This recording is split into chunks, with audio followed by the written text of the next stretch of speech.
Assalamualaikum warahmatullahi wabarakatuh. Saya Najwa Ducaya Khurunisa dengan NIM 23030059 dari Prodi Akuntansi kelas double degree.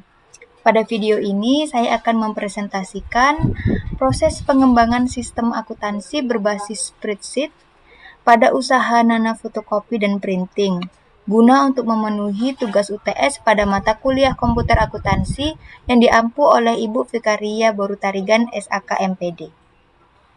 Sistem ini dibuat untuk membantu proses pencatatan transaksi dan juga penyusunan laporan keuangan secara lebih terstruktur serta terhubung secara otomatis.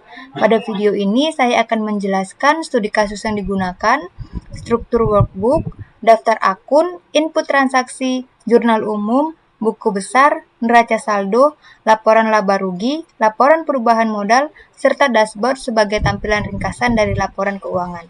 Sistem ini dibuat menggunakan Google Spreadsheet dengan memanfaatkan beberapa rumus seperti if, lookup, filter, dan SUMIF agar perubahan pada data transaksi dapat mempengaruhi laporan secara otomatis. Baik, studi kasus yang saya gunakan adalah usaha fotokopi dan printing, di mana usaha ini bergerak dalam bidang jasa fotokopi, print dokumen, dan layanan terkait percetakan sederhana. Studi kasus ini dipilih karena sesuai dengan aktivitas usaha yang cukup sederhana dan juga realistis untuk diterapkan pada sistem akuntansi berbasis spreadsheet.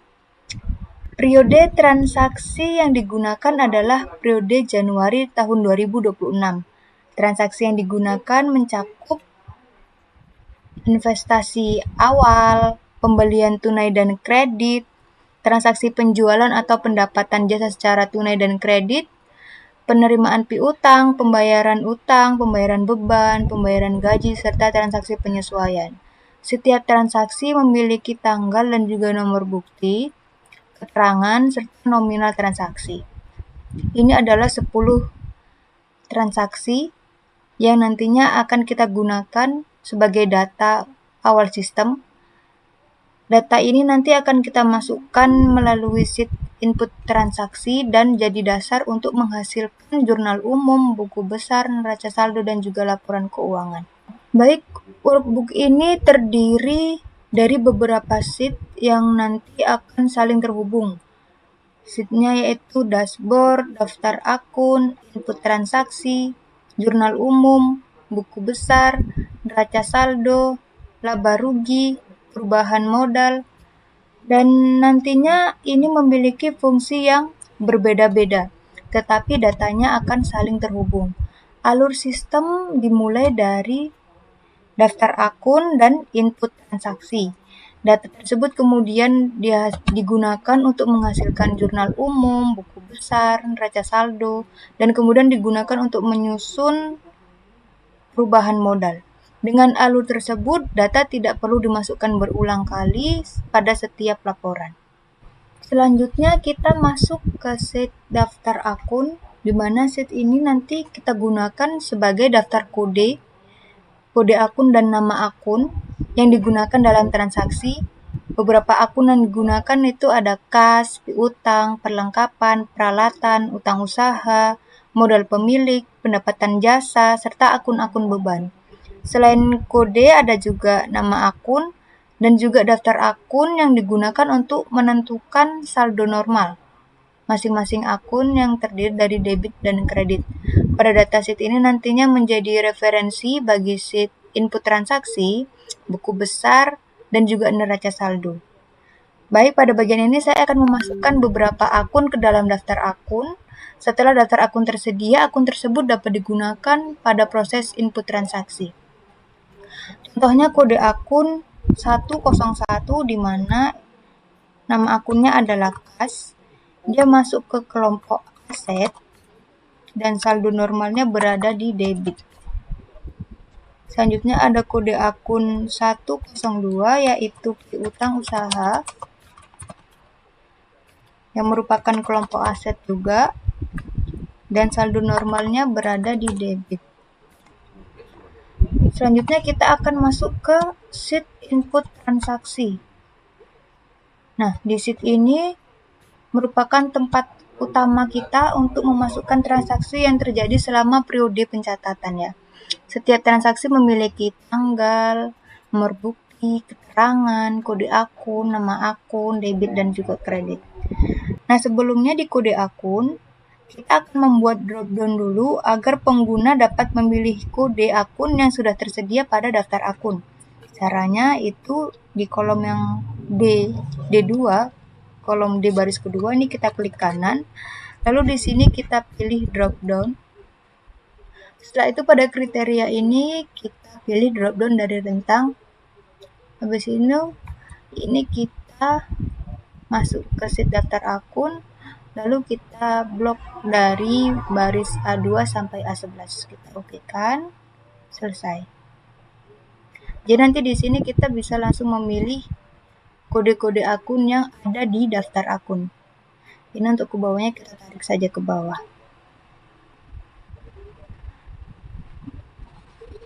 Setelah itu, pada kolom nama akun kita akan menggunakan rumus kombinasi if dan lookup.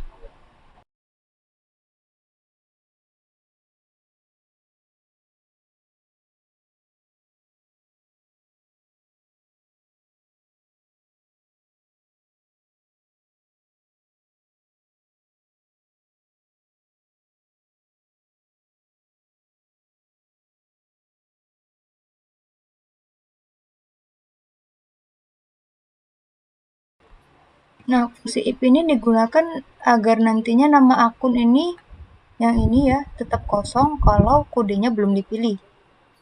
Jadi kalau kodenya sudah dipilih, maka nama akunnya akan tampil. Contohnya kalau kita pilih kode 101, maka di sini akan menampilkan kas. Begitu juga dengan seterusnya. Ini kita tarik saja ke bawah. Kalau ini kita pilih, dia bakalan muncul nama-nama sesuai yang kita pilih. Nah, selanjutnya saya akan memasukkan beberapa transaksi sebagai contoh ya. Ini transaksi yang sudah ada dalam studi kasus tadi kita, 10 transaksi itu. Yang pertama itu ada tanggal 1 Januari tahun 2026, dimana dengan nomor bukti TRX 001 sebagai modal awal, dimana itu akunnya adalah kas, lalu debitnya sebesar 20 juta. Maka kreditnya adalah 0. Kita ulangi lagi, 1 Januari tahun 2026 dengan kode bukti TRX 001 sebagai modal awal, kode akunnya 301 karena ini adalah masuk ke modal pemilik, jadi di debitnya kosong, di kreditnya masukkan 20 juta.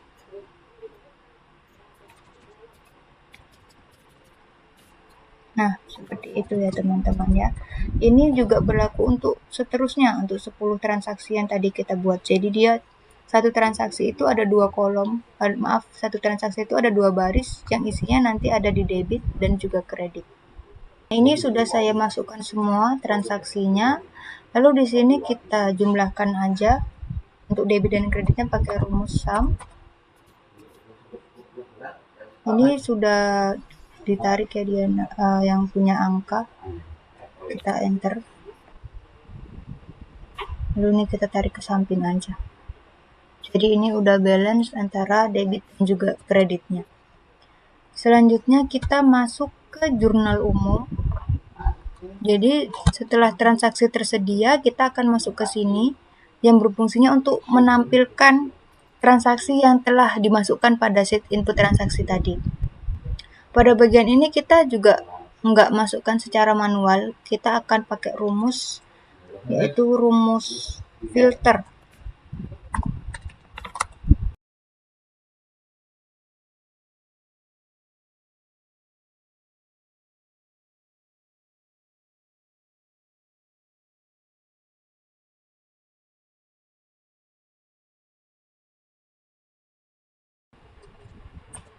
Nah, jadi dia udah langsung otomatis berpindah gitu. Jadi rumus ini tuh mengambil data dari kolom A sampai G pada set input transaksi, lalu kondisi A2 sampai A itu enggak sama kosong digunakan agar hanya baris yang memiliki transaksi yang ditampilkan.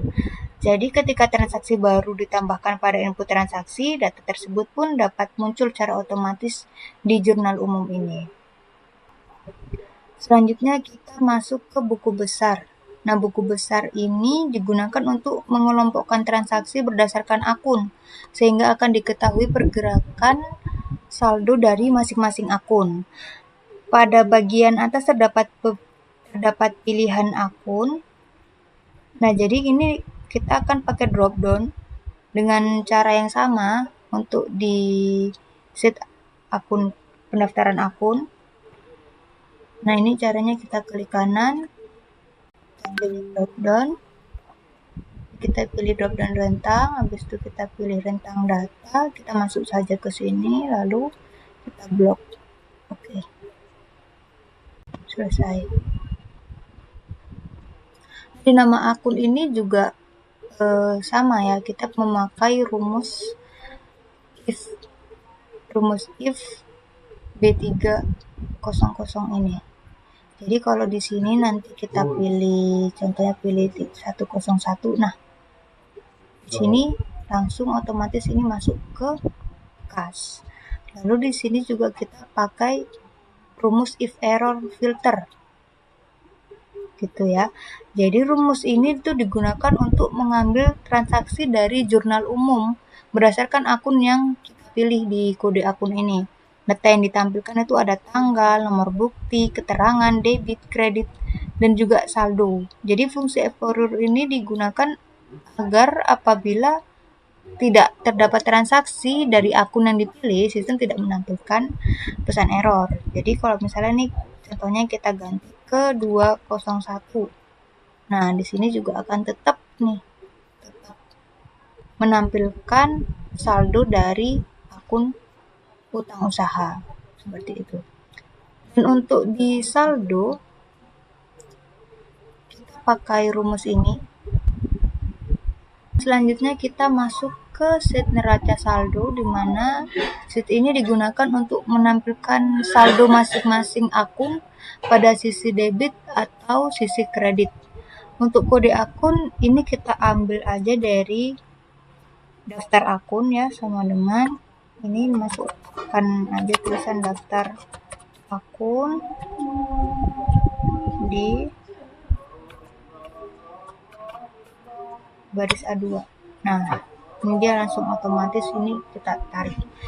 Dan ini juga pakai rumus yang sama seperti sebelumnya untuk nama akun, pakai rumus if dan lookup. Ini kita tarik saja. Nah, untuk di kolom debit ini kita pakai rumus kombinasi if, lookup, dan juga sum if.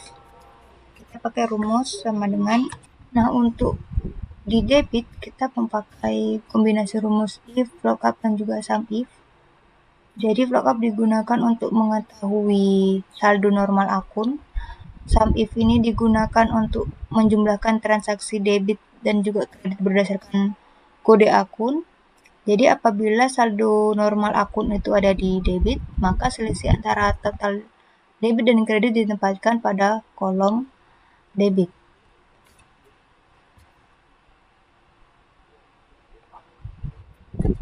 Nah, untuk yang di kredit ini kita pakai rumus yang hampir sama dengan yang di debit, tapi tadi bacaan di sini debit, ini kita ganti jadi kredit. Lalu jurnal umum yang pertama tadi ini, di sini kita ambil rentangnya itu yang F dulu karena F itu menunjukkan debit. Lalu yang di sini G karena itu menunjukkan kredit, karena ini kredit dulu.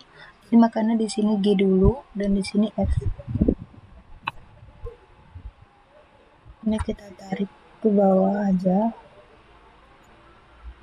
Selanjutnya ini kita jumlahkan.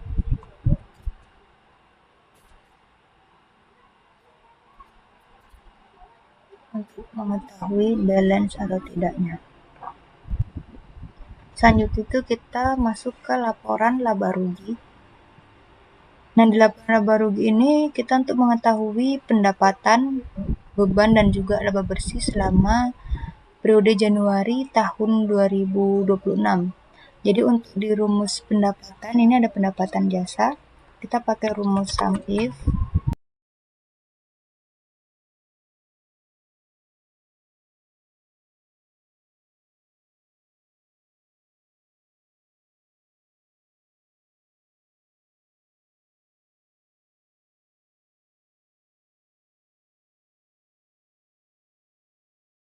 Nah, jadi pendapatan ini kan tadi kita ambil di neraca saldo.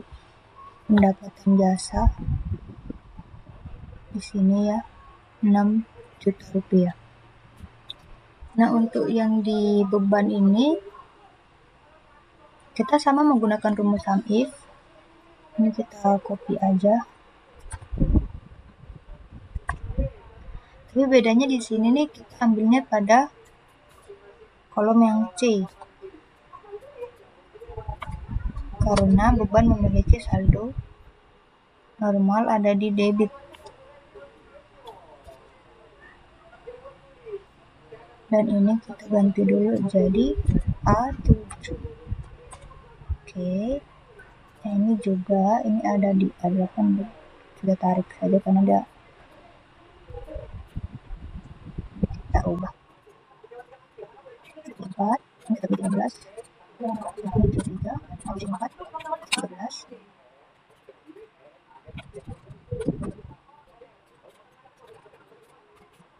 Jadilah untuk total bebannya kita pakai rumus sum.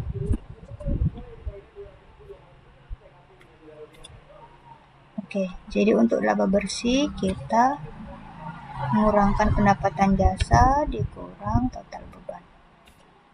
Maka laba bersihnya adalah 1.500.000. Selanjutnya kita masuk ke perubahan modal. Nah, di sini kita mengetahui perubahan modal pemilik selama periode berjalan. Perhitungan modal akhir berasal dari modal awal yang ditambah laba bersih dan dikurang apabila terdapat pengambilan pribadi oleh pemilik. Di sini kita menggunakan rumus sum if.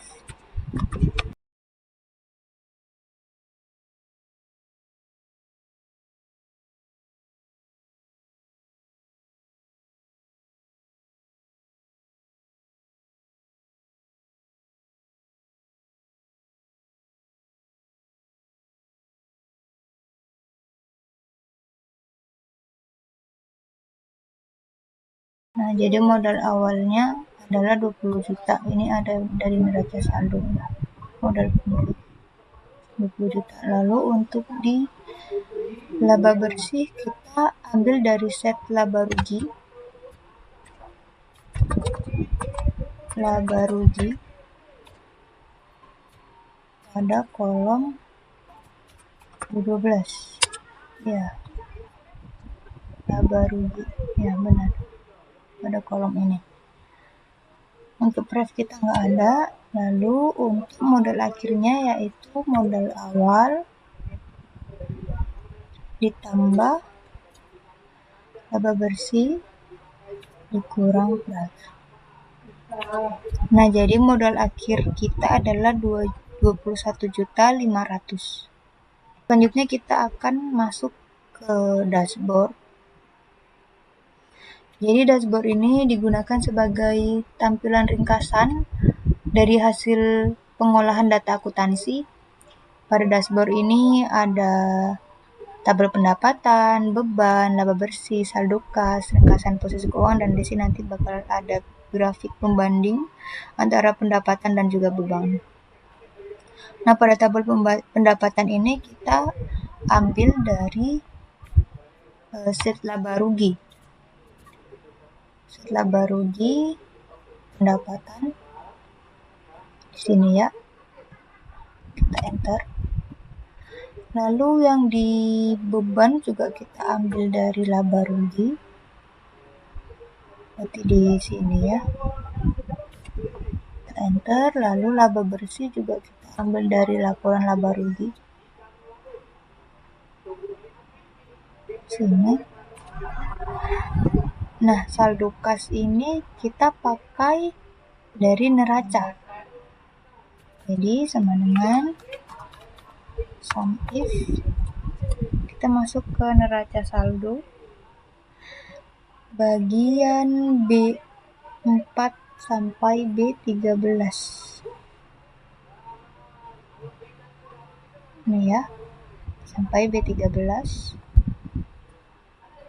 Setelah itu kita buat akun kita, namanya kas.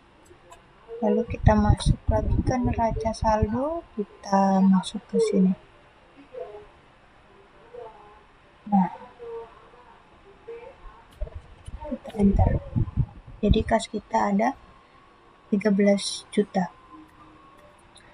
Ini juga sama ya, rumusnya sama kayak di sini. Jadi ini kita copy aja.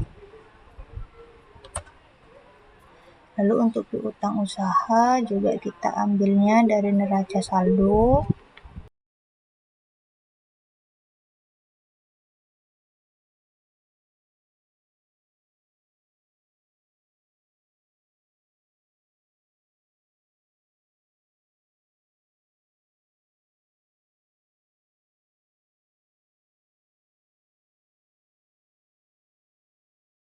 Nah, jadi sebenarnya sama, cuman bedanya di nama akunnya aja.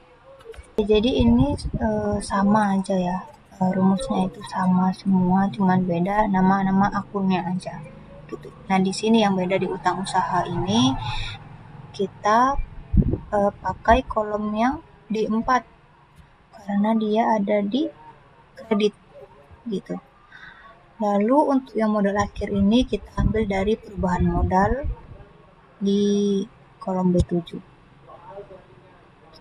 Selanjutnya ini pendapatan.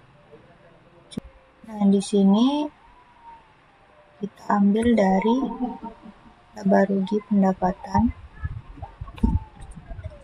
Lalu yang beban kita ambil dari laba rugi beban. Nah, jadi ini perbandingan antara pendapatan dan juga beban. Selanjutnya saya akan menunjukkan bahwa sistem dapat memperbarui laporan secara otomatis.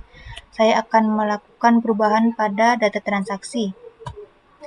Kita input transaksi, di sini kita tambah, di sini kita ubah aja nilainya ya. Contohnya ini kasnya ini jadi 30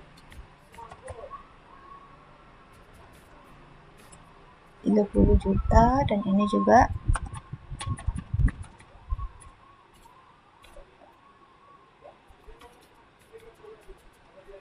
30 juta. Nah, kita masuk ke jurnal umum. Nah, ini maka akan berbeda. Debit dan kreditnya akan mengikuti input transaksi kita. Lalu buku besar kita cek untuk kas. Nah, ini juga 30 juta. Lalu kita ke neraca saldo kas kita. Ini sudah dikurangkan, jadinya yang tadinya itu enggak segini ya. Ini berubah juga. Lalu laba ruginya, karena tadi kita cuman ganti yang kas, jadi enggak mempengaruhi pendapatan dan beban ya. Dan di dashboard juga akan berbeda ya. Jadi berdasarkan pengembangan yang telah dilakukan, dapat disimpulkan bahwa sistem akuntansi berbasis spreadsheet ini dapat digunakan untuk membantu proses pencatatan transaksi dan penyusunan laporan keuangan pada usaha nano fotokopi dan printing. Demikian video presentasi pengembangan sistem akuntansi berbasis spreadsheet yang saya buat. Terima kasih atas perhatiannya. Wassalamualaikum warahmatullahi wabarakatuh.